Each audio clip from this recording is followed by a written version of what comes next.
Hi friends मो Saraswati kitchen को आपण मानक बहुत बहुत स्वागत। चलतु आज आम कांकड़ फ्राए कांकड़ भजार रेसिपी देखी ना बहुत टेस्टी बहुत हेल्दी आमर हेल्थ टाइम बहुत भल। चलतु डेरी नक आरंभ करवा आम रेसिपी। जदि आपको रेसिपी भल लगे ताले सब्सक्राइब करिया भूलिबे नहीं। चलतु देखि नियंतु मु 250 ग्राम फ्रेश कांकड़ नहीं जाइछि बा स्पिन गार्ड देखंतु केते बढ़िया अछि पूरा फ्रेश होइछि। आकु वर्षा दिन बा खरा दिन भी भल लगे ताको फ्राए करी खाइबा विभिन्न प्रकार आम आइटम खाइछे किंतु आज नुआ टाइप आम ता फ्राए करवा। देखंतु सब गुड़ को धोई भी रेडी कर देछि। तार दुई पट साइड को भल भाव में काटी भी देछि। ताको वर्तमान आम पीस पीस करी फ्राए पे रेडी करवा।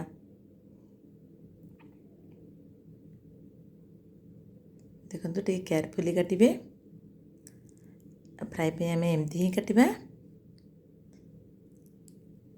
देखिले ना एमती बड़का कांकुड़ गुड़ी को एमती ही काटिदेबा। देखिले आमर ऑलरेडी सब कटा हो गलानी।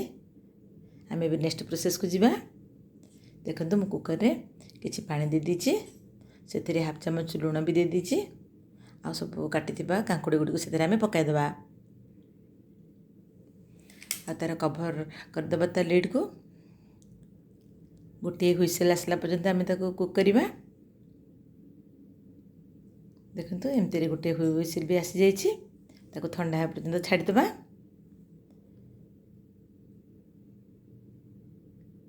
ताको गोटे प्लेट को बाहर करदेबा।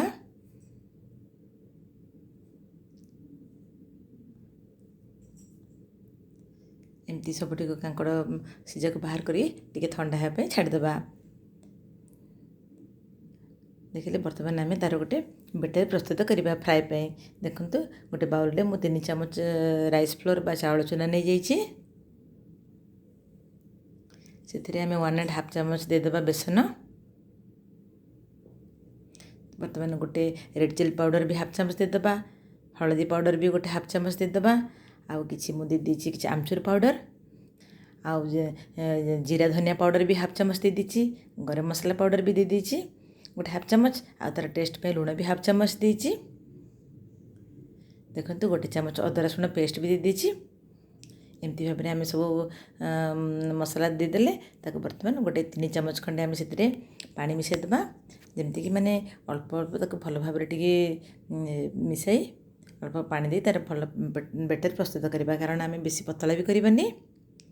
देखंतु ना बहुत बढ़िया भाव में तार कंसिस्टेंसी बहुत बढ़िया भी आसीछि। एमती ही आम रखिया दरकार। देखंतु वर्तमान आम तो रेडी हो गला बेटर। ये बर्तमान फ्राए करने जीवा। देखंतु गोटे गैस उपरे तावा दे दीची फ्राए पैन देछि। देखंतु से भी गरम हो गलानी। आम से ऑयल दे देबा। मु रिफाइन ऑयल नहीं से मु 3 ରୁ 4 चामच दे दीची। देखंतु से भी गरम हो गलानी। से आम से बेटर बुड़े बुड़े काटिथिबा बा सिजे रखिथिबा आम कांकड़ को से मिसाई पकाई देबा। एमती भाव सब मैंने जी धरब से देदेबा तवे आकु लो मीडियम फ्लेम ही रखा कारण आम फ्लेम को अधिक करवानी ना भीतर अंशटा कंचा रही। आम मीडियम फ्लेम ही रखी फ्राए करवा। देखो गोटे साइड भी धीरे धीरे सीझीगला फ्राए भी है। एमती सब ओडिया को टिके उल्टाई देबा।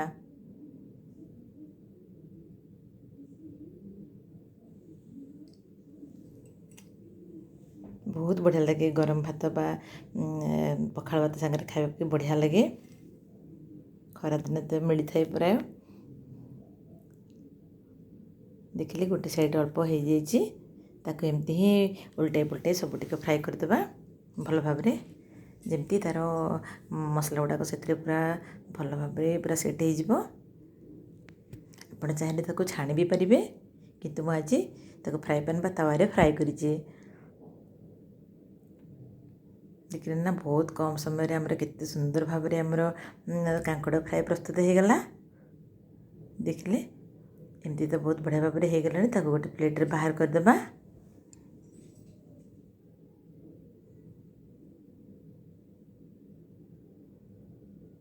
बहुत बढ़िया लगे बहुत टेस्टी पूरा एमती बड़का थी भी सब कांकड़ गुड़ाक फ्राए करदे देखो एमती भी मुझे उल्टे पुल्टे सब गुड़ाक भल भाव फ्राए कर आम सर्व करदे देखो गोटे प्लेट के सुंदर भाव में सर्व कर देती एमती गोटे कांकड़ नहीं ए टाइप आम एमती फ्राए करवा आप घर निश्चय ट्राए करूँ मो चैनल को सब्सक्राइब करने भूलें लाइक भी करूँ शेयर भी करूँ कमेंट दिंतु भी केमती मोर रेसिपी आपण मन भल लगे जनइबे आपण घरे एमती समस्त खुआतु देखिले ना बहुत बढ़िया आम कम समय आमर फ्राए रेडी हो गला देखिले आपण एमती घरे प्रस्तुत कर एंजॉय करूँ मोर नेक्स्ट रेसिपी नहीं आसबि रोची धन्यवाद नमस्कार।